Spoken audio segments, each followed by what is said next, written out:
Muito boa tarde a todos. Vamos lá. Dando sequência aí, até mesmo como o professor Cortez falou, visto a demanda e os bons preços do açúcar para os próximos anos, né, mantendo aí, flutuando na casa dos 18 a 120 centes de libra peso. O etanol, né, pessoal, como protagonista da transição energética, bem colocado pelo professor Plínio hoje de manhã. A energia, né, com preços baixos, consequentemente uma sobra de bagaço que viabiliza, fortalece cada vez mais a introdução do etanol de milho. Ainda mais, pessoal, quando a gente pensa em tecnologias disruptivas, inovadoras, que é o caso do Starscane da Fermentec, que produz, dentre outros benefícios, fatores, 4% a mais de rendimento em etanol do que os processos convencionais norte-americanos. Isso aqui é a garantia do time da Fermentec. Dentro desse tripé, desse contexto, o que nós estamos propondo para os nossos clientes de usina de cana? É desviar o máximo 100% do caldo para a fabricação de açúcar, topar a usina na fabricação de açúcar e abrir espaço para a introdução do etanol de milho, junto com o mel residual. Eu vou mostrar aqui um casamento perfeito, né, entre cana e milho, corroborando o que o professor Cortez acabou de falar através de um diagrama de blocos. Vejam, pessoal, a sinergia que é trabalhar com cana e milho no mesmo parque industrial. Se a gente olhar aqui esse lado verde, o lado da cana, né? Então aqui, está tendo dificuldade aqui de trabalhar com isso aqui. Bom, nós temos aqui o lado da cana, tratamento, evaporação, cozimento, fábrica de açúcar. Vamos para o outro lado aqui, milho. Milho é uma moagem a seco, a gente fala dry milling, moe, vira fubá, a gente hidrata esse milho, faz uma polenta, hidrólise e resfriamento. O que nós estamos propondo? É pegar 100% do caldo da cana, desviar para a fabricação de açúcar, certo? Fazer etanol simplesmente do melaço residual, né?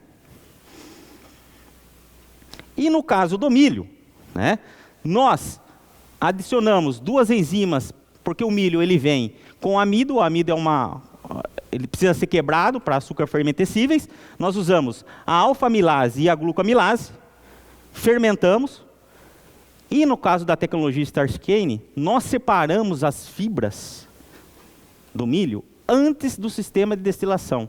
Aí que está a diferença em comparação ao sistema convencional norte-americano. Nós separamos o bolo úmido para um lado e o vinho, a parte leve, que a gente chama vinho levedurado, aí sai com levedura para uma outra corrente, né? No caso do vinho levedurado, nós utilizamos centrífugas horizontais, é uma centrífuga chamada Sedecanter, né? Uma centrífuga especial para isso. Ela separa, né? Ela separa o creme de levedo, creme como se fosse uma centrífuga de pratos, de bicos, né, que a gente utiliza na cana normalmente, sendo que parte desse creme a gente volta para o tratamento, volta para a fermentação, como a gente faz na cana, faz o reciclo da levedura, 90% a gente recicla. O vinho, que sai o vinho delevedurado, sem levedura, a gente pode destilar numa destilaria do milho, ou também a gente pode juntar o vinho da cana com o milho. Usar no mesmo aparelho de destilação, porque é o mesmo vinho, é sem sólidos. Olha aqui, aqui já começa uma sinergia de processo fantástica. A gente pode misturar os dois vinhos. Por que a gente separa os vinhos? Porque a gente também concentra a vinhaça do milho, mas vamos chegar ali. Olha outra sinergia fantástica aqui. A gente pode sangrar o excesso de levedura da cana, né, aquelas 20 a 30 gramas por litro de etanol, e inocular no bolo úmido do milho, aumentando assim a qualidade do seu DDGS. Né? A levedura ela tem os efeitos probióticos, profiláticos, aumenta a palatabilidade do DDGS. Então, isso aqui não existe se a gente não tiver a tecnologia Starscane. Olha a sinergia que dá, ninguém faz isso. A gente sangra a levedura e inocula lá. Também a gente pode fazer o quê? Daquele creme que sangrou na seed canter, parte dele eu reciclo, parte dele também eu volto lá para o secador. Eu volto lá para o secador, certo? Aumentando em peso e a qualidade. Mas eu também, por exemplo, usinas que têm fábrica de levedura seca. Eu posso sangrar a levedura do milho e secar na planta da cana. Olha que sinergia ali embaixo. Fábrica de levedura seca. Eu posso fazer o contrário. Posso sangrar do milho e jogar na cana.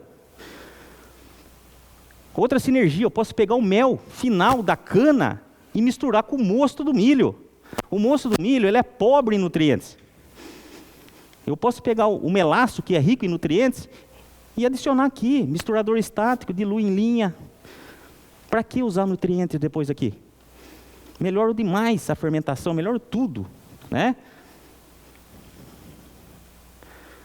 Os vapores, integrações de vapores, né, pessoal?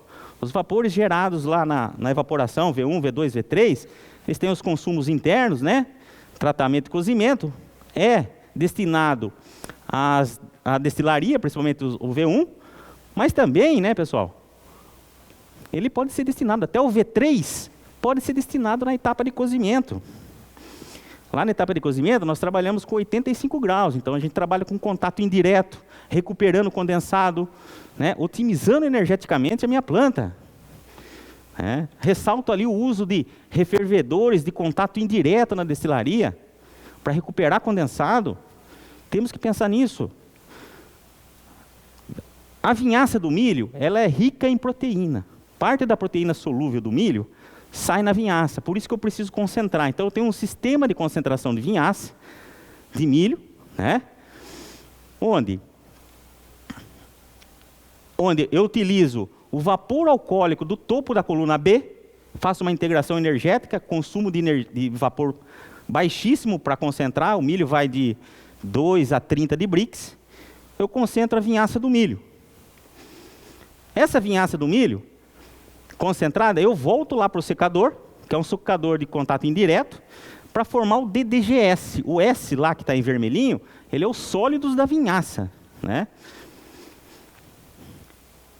Dentre o sistema de evaporação, que é múltiplo efeito, eu coloco um equipamento chamado tricanter, que é uma centrífuga que separa o óleo. Então aqui eu tenho o bioóleo. Olha quantos produtos nós vamos tirando de um processo como esse.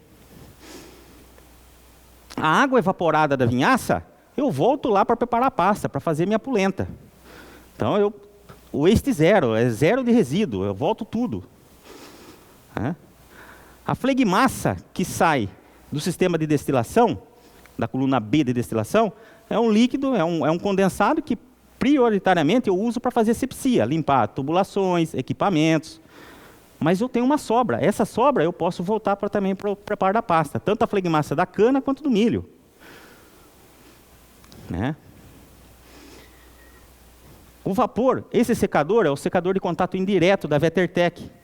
Ele é tubo bundle dryer. Você recupera o condensado, você usa geralmente vapor de escape ou vapor rebaixado.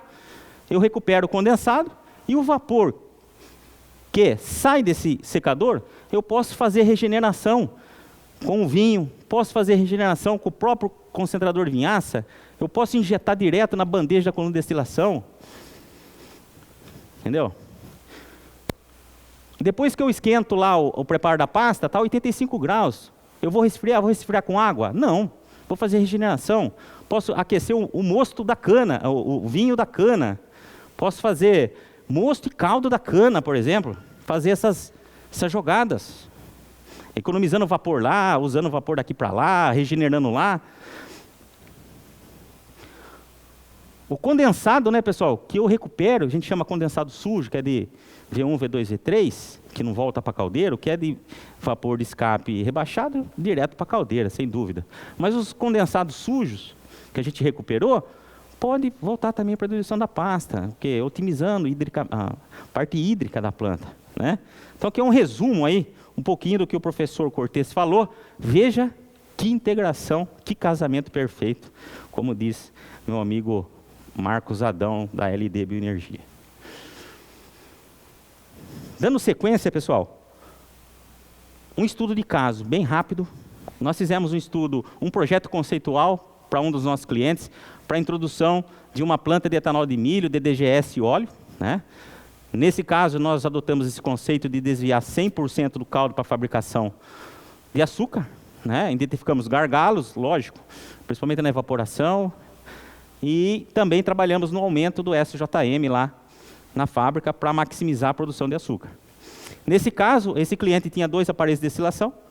Foi possível dedicar um aparelho para o etanol de milho, de 300 mil litros, sendo que a planta conseguiu, dentro do balanço térmico, da sobra de bagaço, da disponibilidade de energia, nós conseguimos deixar essa planta ilhada dentro da planta, sem comprar bagaço externo. Fizemos 2 layouts, né, utilizando a fermentação da cana existente, parte da fermentação da cana existente, e uma fermentação nova para o milho. Fizemos 2 layouts que a gente vai comentar um pouquinho.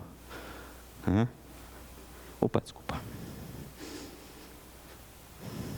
Então, quais são os 2 principais resultados? Nós conseguimos maximizar a produção de açúcar, topando a fábrica em 33 mil sacos. E vejam, nós conseguimos, professor Cortes, nesse caso, operar 330 dias a planta de milho, que deu 99 milhões de litros, né, a mais. Isso equivale, se a gente, como você falou, não precisa plantar um pé de cana, né? Isso equivale a 1,2 milhões de toneladas de cana. Se eu fosse ter que plantar cana para fazer isso aqui de produção de... E o milho chega, pessoal. O milho está pronto. Você não precisa plantar. E não é só o milho, viu? Eu estava conversando com o pessoal agora de Tangará da Serra. O pessoal está avançando muito para o sorgo grão. O que acontece? Ele tem um custo bem mais baixo de plantação, ele tem um pouquinho menos de amido, mas é outra opção. Não pode ser o milho, pode ser o sorgo. Aqui só um diagrama de entradas e saídas, o principal input é o milho.